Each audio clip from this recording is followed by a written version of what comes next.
मेरा नाम नंदिनी है। मेरी उम्र 25 वर्ष है। आज मैं आपको अपने जीवन की ऐसी कहानी सुनाने जा रही हूँ जिसे सुनकर आपकी रूह कांप जाएगी। जीवन का एक समय ऐसा भी था जब मैं अपने भाग्य पर इतराती थी कि किसी का भाग्य इतना अच्छा भी हो सकता है। पर देखते ही देखते जीवन बिल्कुल बदल गया। रोंगटे खड़े कर देने वाली इस कहानी को सुनने के बाद में आपके भी होश उड़ जाएंगे। एक निम्न वर्गीय परिवार में मेरा जन्म हुआ। हम 3 बहनें थीं। माँ घर पर ही रहती थी और पिताजी एक प्राइवेट संस्था में बाबू थे। उनकी कम आमदनी के चलते घर में हमेशा पैसों की कमी रहती थी। पिताजी हमेशा हम तीनों बहनों की चिंता में गुम रहा करते थे। हम तीनों बहनें सरकारी स्कूल में पढ़ती थी। पढ़ने में मेरी दोनों बहनें ठीक ठाक थी, पर मैं बहुत ही होशियार थी। हम तीनों ही देखने में सुंदर थी। मैं पढ़ लिख कर अपनी आर्थिक स्थिति को ठीक करना चाहती थी। धीरे धीरे मेरी बड़ी बहन और मैंने अपनी स्कूल की शिक्षा पूरी कर ली। मैंने कॉलेज में एडमिशन ले लिया। कॉलेज में कई मध्यम और ऊंचे घरों की लड़कियां मेरी दोस्त बन गई थीं। क्योंकि मैं पढ़ने में काफ़ी होशियार थी और सुंदर थी, साधारण सा सूट पहनने के बावजूद मैं आकर्षक लगती थी। मुझे मेरी साधारण स्थिति का बहुत ही अफसोस रहा करता था और यह सोचते हुए मेरे पढ़ने की इच्छा और ज़्यादा बलवती हो जाती थी कि मैं पढ़ लिख कर अपनी स्थिति को हमेशा के लिए बदल दूंगी। घर में पैसों की चाहे कमी रही हो, पर संस्कार बहुत अच्छे थे। मेरी माँ ने हमको बहुत अच्छे संस्कारों से पाला पोसा था। कॉलेज में रहते हुए कई लड़के मेरी तरफ आकर्षित होते थे, पर मैंने कभी किसी को अपना दोस्त नहीं बनाया। मैं हमेशा अपनी पढ़ाई में मगन रहा करती थी। एक दिन मेरी खास सहेली अंजलि का जन्मदिन था। उसने शाम को अपनी बर्थडे पार्टी में मुझे बुलाया। पहले तो मैंने उसे मना कर दिया, पर उसने मुझसे बहुत रिक्वेस्ट की और बोला कि अगर तुम नहीं आओगी तो मैं केक भी नहीं काटूंगी। तो मुझे उसके घर पर जाना पड़ा। शाम को मैं अपना सबसे अच्छा सूट पहनकर गई, जो मेरी माँ ने दिवाली पर मुझे दिलाया था। वह पहनकर मैं अंजलि के यहाँ गई। पिंक कलर के सूट में मैं बहुत ही सुंदर लग रही थी। जब उसके घर पहुंची तो मेरी मुलाकात निशांत से हुई। निशांत अंजलि का भाई था और गुजरात में रहकर आर्किटेक्ट की पढ़ाई कर रहा था। वह उन दिनों घर पर आया हुआ था। सुंदर, सरल और आकर्षक व्यक्तित्व का मालिक था निशांत। मेरा भी ध्यान उसकी तरफ गया, परंतु मैं अपनी सीमाओं को जानती थी, इसीलिए मैं बस चुपचाप एक कोने में खड़ी थी और बर्थडे पार्टी का आनंद ले रही थी। तभी निशांत और अंजलि मेरे पास आ गए। निशांत अपनी बहन से मुझसे मिलवाने की जिद कर रहा था। निशांत ने अपना परिचय दिया और फिर मैंने अपना। उसके बाद में अंजलि अपनी दूसरी दोस्तों से मिलने चली गई और निशांत वहीं खड़ा खड़ा मुझसे बातें करने लगा। मुझे निशांत से बात करना बहुत अच्छा लग रहा था। वह अपनी हॉबीज़ के बारे में बता रहा था। बीच बीच में मुझसे भी प्रश्न पूछ रहा था, जिनका जवाब मैं दे रही थी। ऐसा लग रहा था ये बातें कभी ख़त्म ही ना हों। तभी डिनर के लिए अंजलि बुलाने आ गई। हम सभी लोग डिनर करने चले गए। वहाँ पर भी निशांत बार बार मुझे खाने की चीज़ों का पूछ रहा था। मुझे अंदर ही अंदर बहुत अच्छा लग रहा था। खाना खत्म होने के बाद मेरे पिताजी मुझे लेने आ गए और मैं उनके साथ घर चली गई। पर मेरे दिलो दिमाग पर निशांत छा गया था। जिंदगी फिर उसी तरह से चलने लगी। मेरा सारा ध्यान पढ़ाई में लगा हुआ था। मैं अपनी क्लास में फर्स्ट आई। बीच बीच में अंजलि निशांत के बारे में बताती रहती, तो मैं बड़े ध्यान से सुनती। इसी बीच एक दो बार अंजलि के यहाँ आना जाना हुआ, तो निशांत से भी मिलना हो गया। इसी तरह से कॉलेज के 3 साल बीत गए। हमारी मुलाकातें धीरे धीरे प्यार में बदलने लगी, पर हम दोनों ने इस बारे में एक दूसरे से कभी बात नहीं की। निशांत अपनी डिग्री लेकर वापस आ गया था और उसने अपना एक ऑफिस भी बना लिया था। इसी बीच मेरी बड़ी बहन की शादी मेरे पिताजी के ही दोस्त के लड़के से हो गई और वह अपने घर चली गई। मैंने कॉलेज में स्नातकोत्तर में प्रवेश ले लिया था। अंजलि बीच बीच में बताती रहती थी कि भैया को देखने कई लड़की वाले आए हैं, पर भैया किसी के लिए हाँ नहीं करते, उन्हें कोई लड़की पसंद ही नहीं आती। एक दिन मैं अपने कॉलेज से घर आ रही थी, तभी निशांत मुझे रास्ते में मिल गया। बोला, नंदिनी, मुझे तुमसे बहुत ज़रूरी बात करनी है, क्या तुम मेरे ऑफिस चलोगी? निशांत मुझे पहली नज़र में ही पसंद था और इतने सालों में मुझे उस पर बहुत ज़्यादा विश्वास हो गया था, इसीलिए मैं भी उसके साथ ऑफिस चली गई।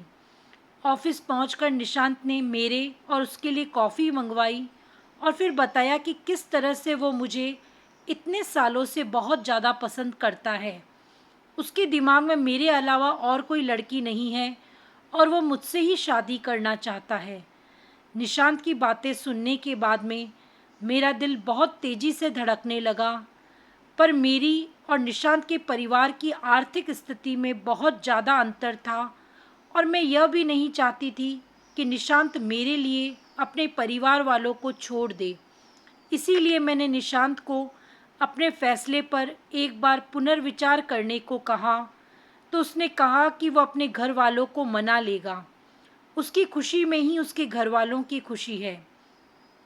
निशांत ने बताया कि वो बड़े बड़े उद्योगपतियों और राजनीतिज्ञों के घर डिज़ाइन कर रहा है, उसकी एक अच्छी टीम है, वह अच्छे पैसे कमाना चाहता है।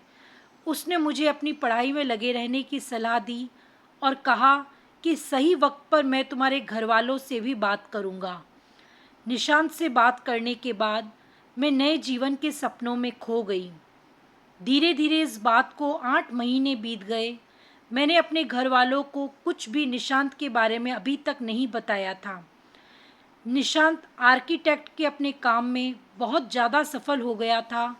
वह कई करोड़पतियों के घर डिज़ाइन कर रहा था और उसे बहुत अच्छी आमदनी भी हो रही थी। निशांत और मेरी मोबाइल पर बात होती रहती थी। वो मुझे बताता था कि जब से तुम मेरे जीवन में आई हो, तब से मैं जीवन में सफलता की सीढ़ियाँ चढ़ने लगा हूँ। तुम ही मेरे घर की लक्ष्मी हो। वह अपने घर वालों को मेरे बारे में बता चुका था और उन्हें हमारा रिश्ता स्वीकार था। इधर मेरे घर वाले भी अब मेरी शादी की चिंता करने लगे थे। निशांत बहुत अधिक पैसा कमा चुका था और मुझे लग रहा था ऐसा ना हो निशांत का मन बदल जाए। इसीलिए मैंने अभी तक भी निशांत के बारे में अपने घर वालों को कुछ भी नहीं बताया था। पर एक दिन निशांत ने मुझे बताया कि वो बहुत जल्द अपने घर वालों के साथ मेरे यहाँ आ रहा है। फिर मैंने अपनी माँ और अपनी बड़ी बहन को निशांत के बारे में बताया। उसके बारे में सुनकर वे काफ़ी खुश हुए, क्योंकि वे अंजलि को बहुत अच्छे से जानते थे, उसके परिवार की स्थिति और निशांत की नौकरी के बारे में भी जानते थे। इसीलिए वे कहने लगे, तू तो बहुत किस्मत वाली है। निशांत अपने घर वालों के साथ मेरे घर आया और हमारी शादी की बात पक्की हो गई। पिताजी भी इस रिश्ते से काफ़ी खुश हो गए थे और हम लोग शादी की तैयारियों में लग गए। 3 महीने बाद हमारी बहुत अच्छे से शादी हो गई। मैं शादी करके बहुत ज़्यादा खुश थी। मेरा सपना साकार हो गया था। हालांकि मैं पढ़कर नौकरी करना चाहती थी, पर निशांत ने मुझे कहा, तुम तो बस मेरा साथ दो, पैसा कमाने के लिए मैं हूँ ना। हमारी शादी के दिन निशांत ने मुझे बहुत बड़ा सरप्राइज़ दिया। शहर के बाहर बहुत बड़ी ज़मीन लेकर निशांत ने मेरे नाम से, यानी कि नंदिनी के नाम से, एक बहुत सुंदर बंगला बनवाया था। इस बंगले को इतना सुंदर डिज़ाइन किया था कि मैं देखकर हैरान हो गई। निशांत ने कहा, मैंने बड़े बड़े करोड़पति और राजनीतिज्ञों के बंगले बनवाए हैं, पर मेरी इच्छा थी कि मैं तुम्हारे नाम से एक सुंदर सा बंगला बनवाऊं। यह देखो, मैंने इतने समय तक तुमसे छुपाए रखा, क्योंकि यह मैं शादी के दिन ही तुम्हें गिफ्ट देना चाहता था। बंगले को देखकर मैं आश्चर्यचकित रह गई। इतना सुंदर बंगला, मैं सोच भी नहीं सकती थी कि मैं किसी दिन इतने सुंदर बंगले में रहूंगी। निशांत ने अपने मम्मी पापा से भी कहा कि साथ आकर रहें, पर उन्होंने मना कर दिया और कहा, तुम दोनों रहो, हम बीच बीच में आकर यहाँ रहेंगे। मैं और निशांत अच्छी शादीशुदा ज़िंदगी जीने लगे। इसी बीच मेरी ननद अंजलि की भी शादी हो गई। निशांत में वह सब कुछ था जो मैं अपने पति के बारे में सोचती थी। सम्मान करने वाला, केयरिंग। अपने भाग्य के बारे में सोच सोच कर मैं इतराने लगी थी।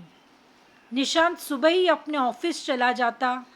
मैं घर के छोटे मोटे काम करती, मैगज़ीन पढ़ती, अपनी हॉबीज़ पूरी करती या अपनी ननद अंजलि, अपनी बहनें और माँ से फ़ोन पर बातें करती रहती। इस तरह से मेरा टाइम बीत जाता। शाम को जब निशांत आता तो हम कहीं ना कहीं मूवी देखने या रेस्टोरेंट चले जाते। कभी किसी से मिलने चले जाते या निशांत और मेरे मम्मी पापा से मिलने घर चले जाते। इसी बीच कुछ ही दिनों बाद मेरी तबीयत खराब रहने लगी। मैंने डॉक्टर को दिखाया तो मुझे पता चला कि मुझे ब्रेस्ट कैंसर है। मेरे तो पैरों के नीचे से ज़मीन ही निकल गई थी, पर निशांत ने मुझे संभाल लिया। मुझे सेकंड स्टेज का कैंसर था, इसीलिए फटाफट ऑपरेशन करवा कर निशांत मुझे घर ले आया। उसने मेरी इतनी सेवा की। मेरी ननद और मेरी सासू जी भी कई दिनों तक मेरे पास रहे। कई बार मेरी माँ और मेरी बहनें भी मेरी देखभाल के लिए आ जाती थी। इसी तरह से ये समय निकल गया। मेरी माँ और मेरी बहनें तो निशांत के गुणगान करते नहीं थकते थे, क्योंकि उसने जिस तरह से इस बीमारी के समय मेरा साथ दिया था और मेरा ध्यान रखा था, ऐसा कोई भी नहीं कर सकता था। कई बार मैं निशांत को बच्चों के लिए कहती, पर वह यही कहता, पहले तुम अपनी तबीयत को पूरी तरह से ठीक कर लो, बच्चे तो फिर हो जाएंगे। धीरे धीरे 1.5 साल में मैं पूरी तरह से ठीक हो गई। जीवन फिर अच्छे से चलने लगा। एक दिन मैं और निशांत शाम को मूवी देखने बाहर गए हुए थे।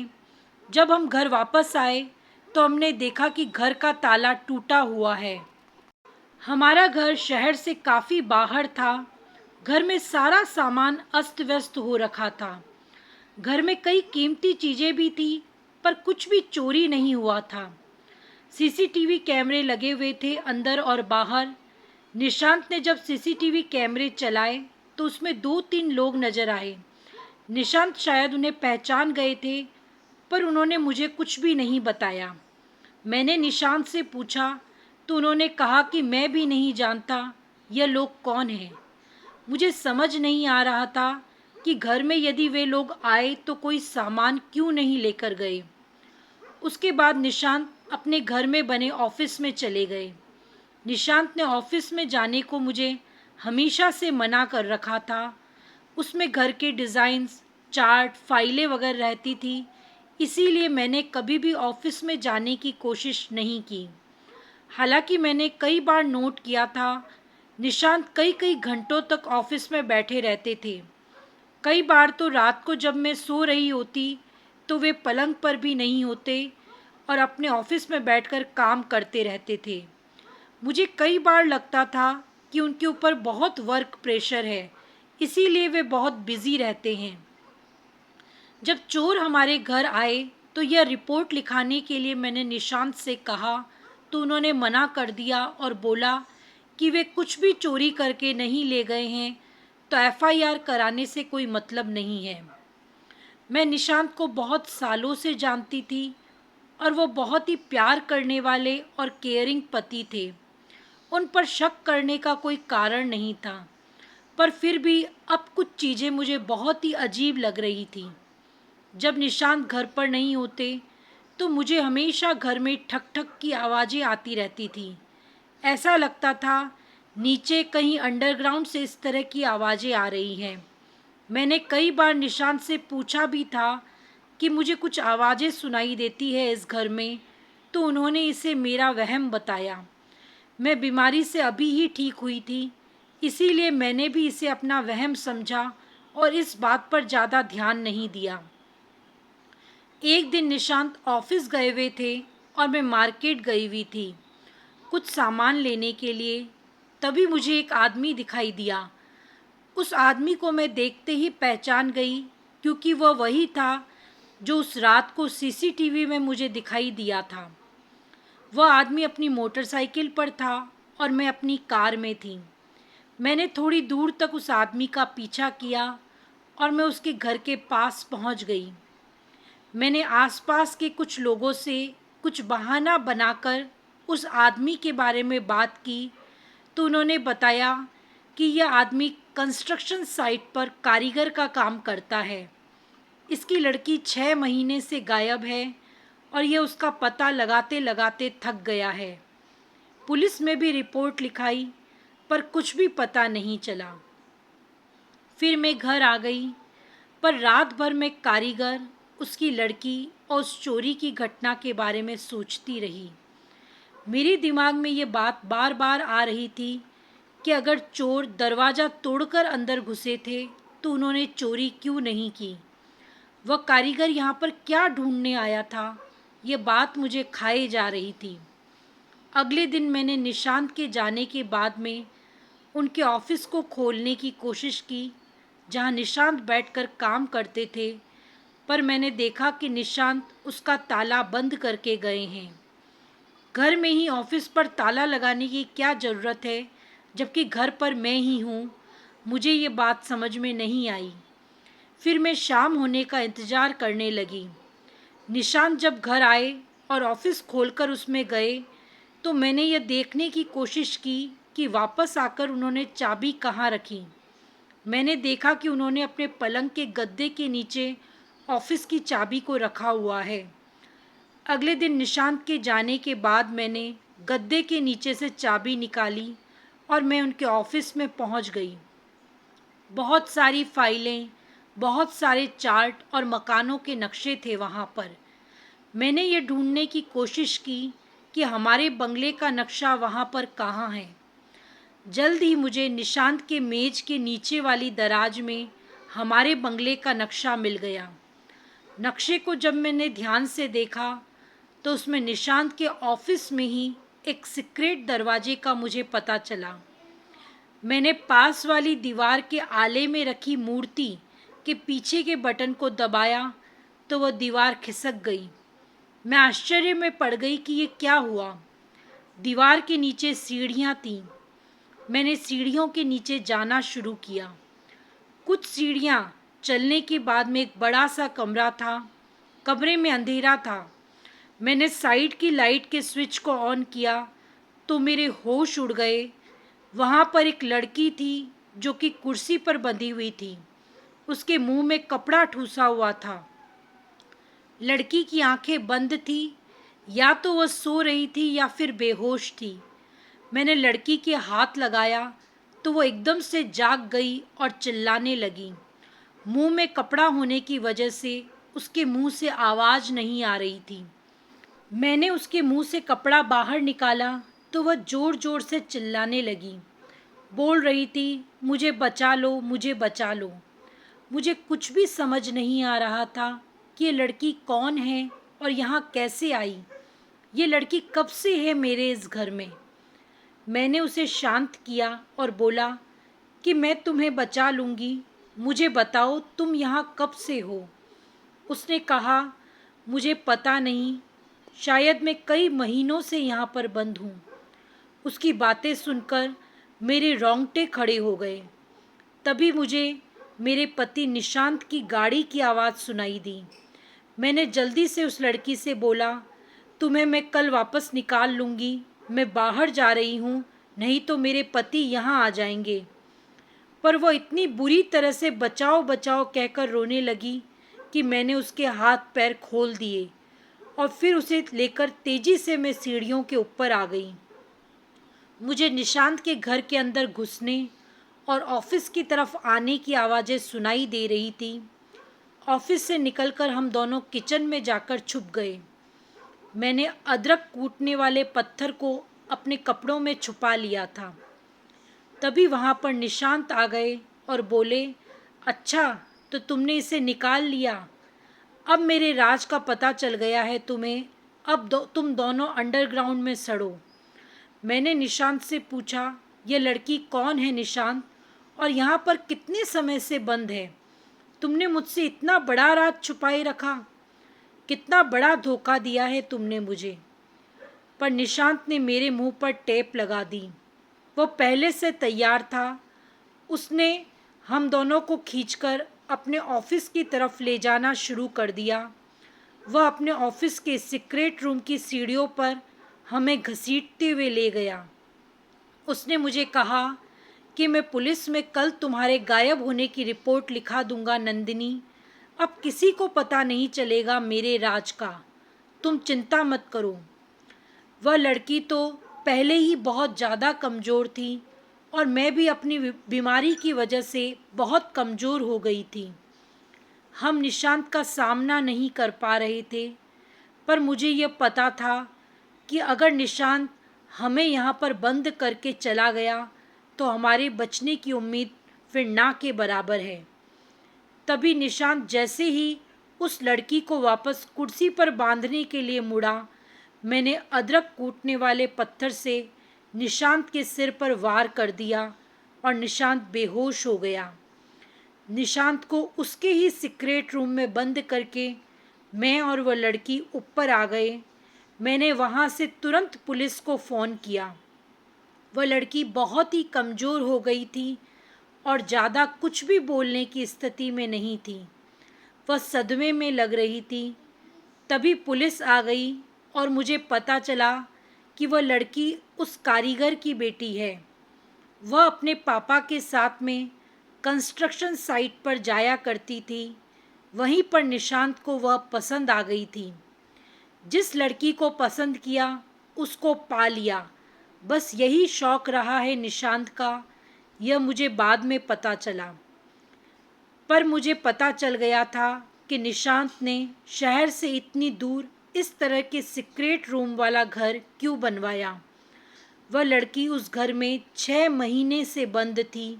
वह कारीगर घर में अपनी बेटी को खोजने के लिए ही आया था, क्योंकि उसे निशांत पर शक था। निशांत किस लिए घंटों तक गायब रहा करता था, यह तो मुझे पता चल गया था। इतने समय में उसने कई बार उस लड़की के साथ रेप किया था। मुझे निशांत से घिन आ रही थी कि मैंने किस तरह के आदमी से प्यार किया। पुलिस निशांत को पकड़ कर ले गई। मैंने अपने बयान दे दिए थे, पर मेरी दुनिया 24 घंटे में पूरी तरह से बदल गई थी। मैंने निशांत का घर छोड़ दिया। वह जेल में है और अब मैं अपने माँ बाप के पास ही रहती हूँ और एक कॉलेज में पढ़ा रही हूँ। आखिर मेरी शिक्षा ही मेरे काम आई। दोस्तों, कहानी को अंत तक सुनने के लिए बहुत बहुत धन्यवाद। अगर आपको हमारी कहानी पसंद आई हो तो हमारे चैनल को लाइक, शेयर और सब्सक्राइब करना ना भूलें।